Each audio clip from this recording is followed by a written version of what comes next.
So welcome to Meet the Pros. Today we're going to be talking about a very interesting topic. As we move into 2021, we're going to be talking about how to break away from the pack.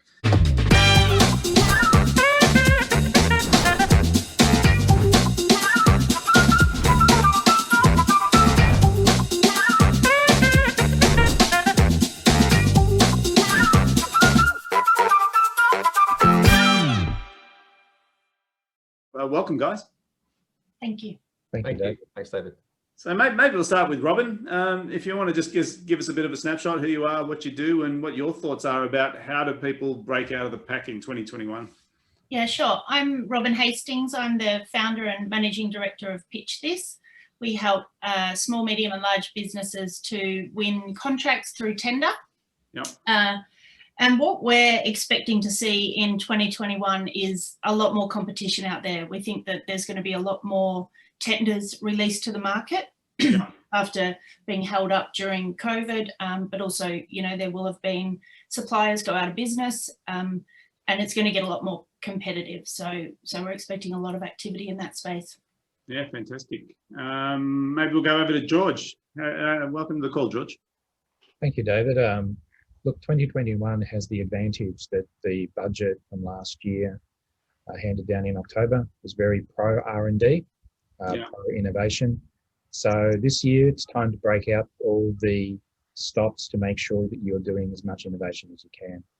So you're in that space of R&D, right? So maybe you need to explain to people what you do. So I help people who undertake R&D to ensure that they're making the most of government incentives to do that R&D in Australia and make the most of the incentives that are provided by the government.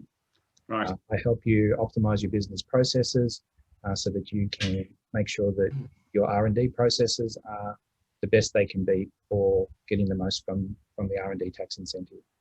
Great. Because I suppose really with what COVID has done is it's forced the economy to evolve.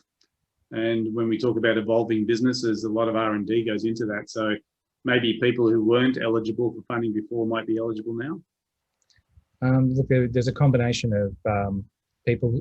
70% of companies that are eligible aren't claiming.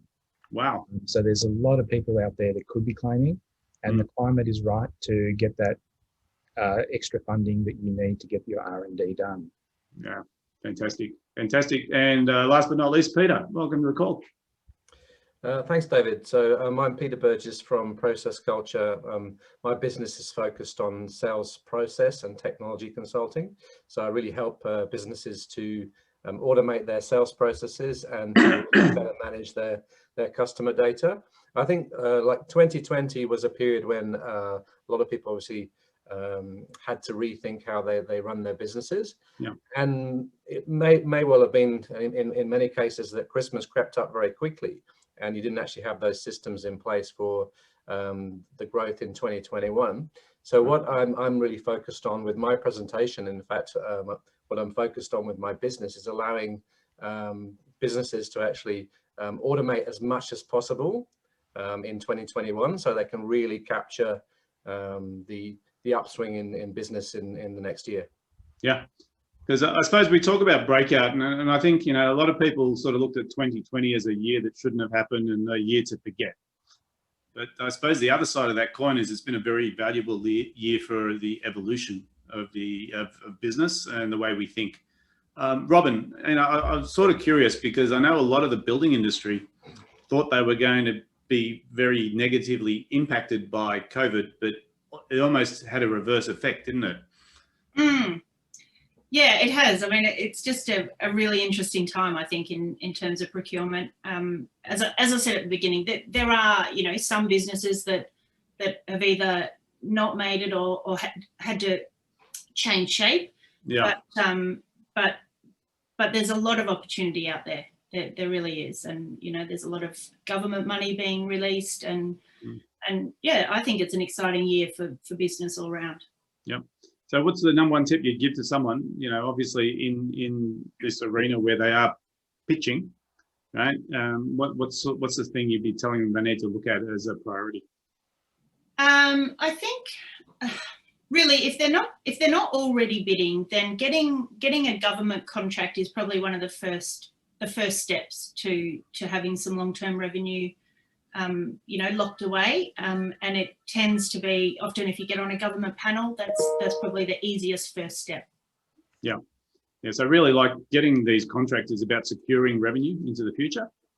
And I think, like, these days where there's a lot of uncertainty in the economy, people betting down agreements, especially government contracts, is a really great way of securing business, right? Yeah. And I mean, the benefit of them is that, when you're used to maybe working on specific projects or one-off pieces of work, yeah. By securing a government contract, you can lock away a 3 or 5 year term. So it's that sustainability for your business and allows you to do everything else once you've got that locked in. That sounds like short-term pain for long-term gain, right? Exactly. Yeah, fantastic. Fantastic. Peter, I sort of want to touch on something you talked about, which is sales process, and how do you see sales process playing a part in breaking away from the pack? So I think a lot of businesses, especially those smaller to medium-sized businesses, their sales processes tend to be embedded in people's head. There's a lot of informal, everyone has a process, but a lot of processes are informal, they're on paper, they're in spreadsheets.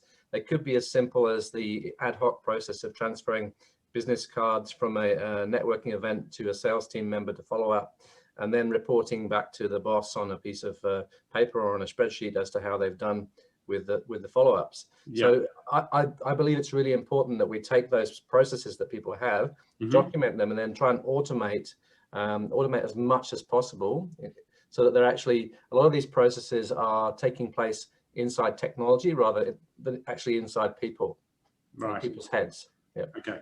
So what you're suggesting is to break away from the pack is about having a sales process that is independent of the person and provide some level of security or consistency in taking those leads and converting them into dollars. Yeah. I believe the most important thing is that people, especially in the sales role, they're focused on what they do best, which is interacting with other human beings, the selling part. Yeah. And we automate as much as possible of those things which are, the more manual, the more menial things. So, for example, manually updating a CRM or manually updating an email and broadcasting it out to the team. A lot of these things can be done automatically. Right. Okay. And if you had one tip for people who are trying to break out of the pack in 2021, what would you sort of be focused on? I would probably focus on introducing a CRM into your business if you haven't got one. Yeah. Otherwise, I'd be looking at those processes, like, for example, quote follow-ups, or I'd be focusing on the whole follow-up, the whole series of follow-up interactions you have with customers, and trying to make sure that those are automated to a large extent. Right. Right. Because I think people do lose a lot of deals based on just being an overwhelm or things slipping between the cracks, right?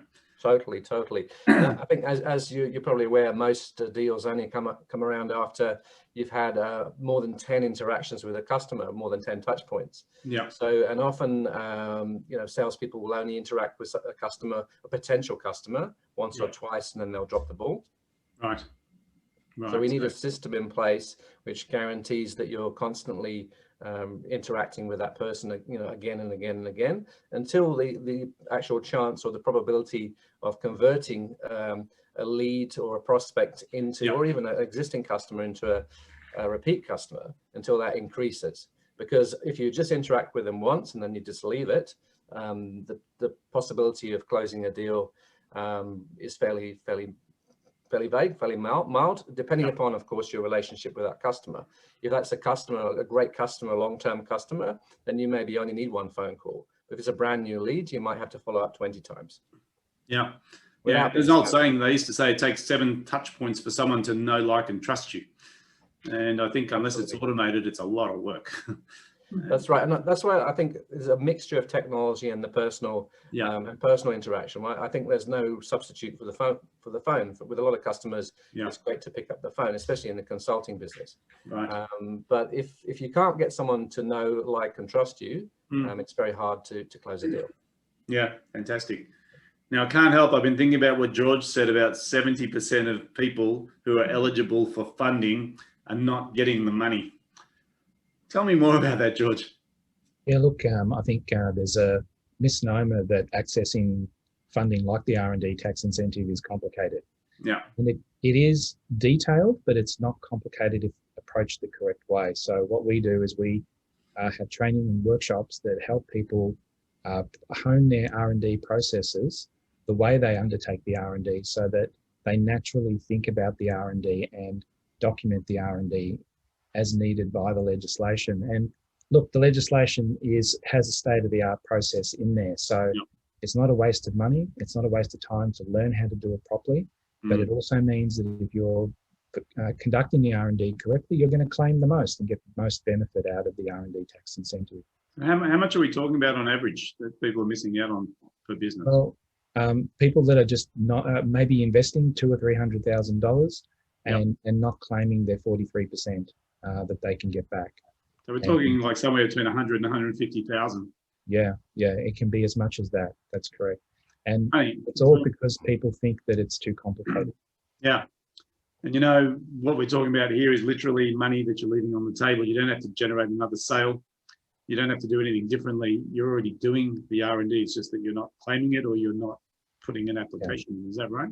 Yeah, that's exactly right. So if you're doing something, developing a process, a product or a device or a system, and you're taking risk, you're doing something that you can't look up on the internet, find out how to do it, you're generating new knowledge, and it requires experimentation. In other words, you're not going to get it right first time. That's R&D. It can be any of those different things, and you need to get onto it and make the most of the R&D tax incentive. It's the most generous incentive that we have from the government, and 2.3 billion more was added to it in the October budget. And I think that's an indication of the government putting faith in small business to actually support jobs in Australia. Exactly, yeah. So really, they're on your side with this. It's just a matter of keying in, right? Yeah, keeping the innovation in Australia, the jobs in Australia, and promoting exports. So look, it's some great information here. I just want to get a summary snapshot from you guys in one word.